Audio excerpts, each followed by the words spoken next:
Hello friends! Today we'll be creating some fall trees.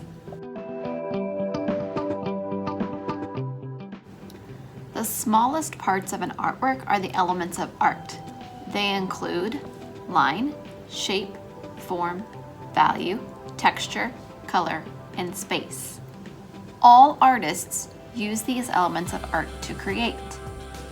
Today we'll think about how lines and shapes can be used in interesting ways to enhance works of art and add extra detail to the work that we're creating. The artist Gustav Klimt incorporated a lot of shapes into his nature artworks, sometimes discreetly, and sometimes more obviously. He would use shapes and patterns to add detail to his work. To follow along, you'll need a paper, a pencil, and a ruler or straight edge. If you don't have a ruler, try using the side of a folder or a notebook to create straight lines. I'm going to start by drawing some vertical lines across my page to break up the space that I have. So I'm just going to line my ruler up with the edge and trace it with a pencil. I'll line my ruler up with that line on the other side and do the next straight line across my page vertically. And I'm just going to continue this pattern until I run out of space on my page.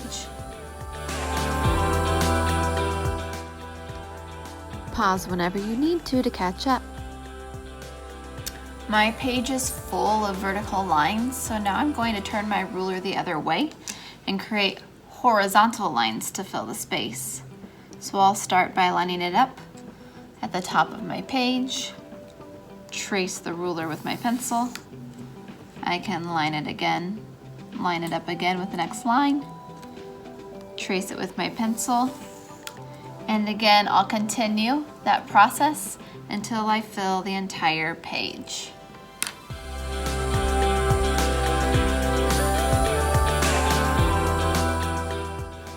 Now my page is completely full of squares. I've actually created a grid.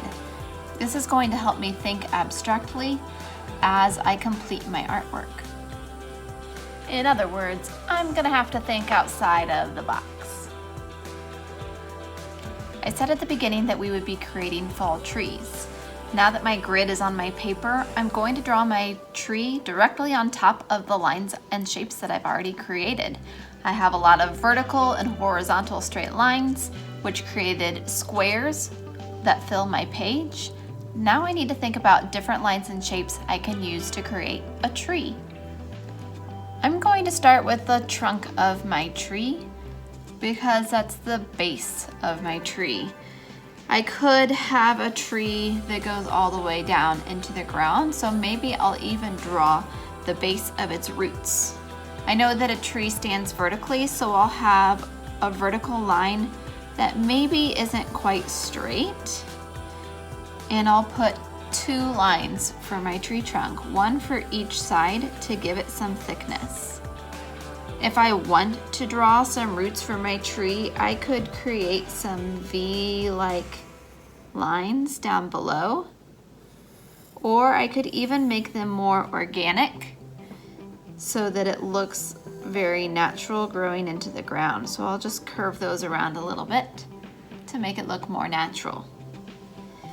I'm basically going to do the same thing for my tree branches. I can think of the letter V or the letter Y as I have branches that come out from my trunk. So I'm going to turn this into a Y. This is going to be a V. And maybe I'll add another Y here on this side. Now I have a choice to make about how I finish my tree. My tree right now is pretty tall. It's probably going to go off the page. So I could either create individual leaves for my tree, or I could use one big shape that shows the area my leaves are within. I'm gonna go with that route I could do a nice clean circle or oval, or again, I could keep it organic. So maybe I'll work with some curving lines here so that the shape of my leaves is a little bit more organic. Not as easy to describe. Already my artwork has a lot of detail in it. I have the shape of my tree that I have outlined with the trunk, the roots, the branches, and the leaves. By itself, it would be pretty simple, but there's all these vertical and horizontal lines, all of these squares filling my page as well. So you could leave it like this, or if you want to add more detail, you could think about patterns to add inside of those squares. So I think I'll add just a few in the trunk and leaves of my tree. A pattern is anything that repeats, so I can use lines or shapes and repeat them to fill the squares. Maybe I'll start with some circles here and repeat them going out. When I get to the edge of the square, I stop at all the edges and I just repeat until the space is filled. I could also use a pattern like curving lines.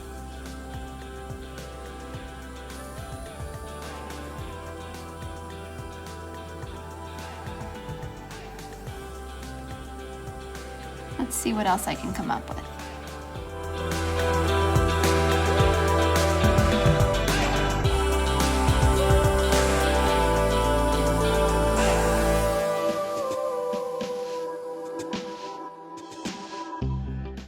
I didn't add patterns in all of the spaces on my page, but I did add a few. And I tried to pick patterns that I felt would make sense depending where they were, such as curving lines in my leafy areas and more straight or wavy lines along the bark of my tree. I also added a couple of details just for fun to make my artwork more interesting. You're the creator of your work of art, so the choice is yours how many patterns and details you want to add to your artwork.